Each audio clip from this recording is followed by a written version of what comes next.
നമ്മുടെ air volt വണ്ടിയുടെ battery charge ചെയ്യുന്നത് കംപ്ലൈൻ്റ് സോക്കറ്റ് മാത്രമാണ് ഇതിൽ കാണിക്കുന്നത്. അതായത് ബാറ്ററിയിൽ ഡയറക്റ്റ് കുത്തുമ്പോൾ ചാർജ് കയറുന്നുണ്ട്, സൈഡിൽ കുത്തുമ്പോൾ ചാർജ് കയറുന്നില്ല.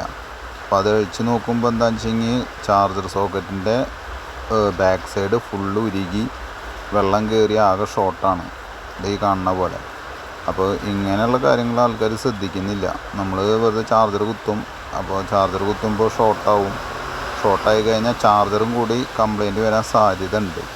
അപ്പോൾ അതില്ലാതിരിക്കാൻ നമുക്ക് ചെയ്യാൻ പറ്റുന്ന വഴിയാണ് ഈ ഹോൾ അടയ്ക്കുക. മൺകാടിൻ്റെ അടിയിൽ നിന്നുണ്ടാകുന്ന ഹോള്, ആ ഹോൾ അടച്ചു കഴിഞ്ഞാൽ ഹോളിൽ കൂടെ വെള്ളം കയറില്ല. അതെന്തെങ്കിലും വെച്ച് അടച്ചു കഴിഞ്ഞാൽ ആ വെള്ളം കയറിയിട്ടാണ് നമ്മൾ ഈ സോക്കറ്റ് വരുന്നത്. അതുപോലെ ഇങ്ങനെ നമ്മുടെ submersible tap, rubber compounding tap മേടിക്കാൻ കിട്ടും. അത് ഈ നമ്മുടെ കണക്ടറിൻ്റെ ബാക്ക് സൈഡിൽ ഇങ്ങനെ ചിറ്റി കൊടുത്തിട്ട് സീൽ ചെയ്യുന്നതും നല്ലതാണ്. കാരണം ആ കണക്ടറിൻ്റെ ഉള്ളിലേക്ക് വെള്ളം കയറി അവിടെ ക്ലാവ് പിടിച്ചാലും ചാർജ് ആവില്ല. അപ്പോൾ അതാണ് ഈ വീഡിയോയിൽ കാണിക്കുന്നത്.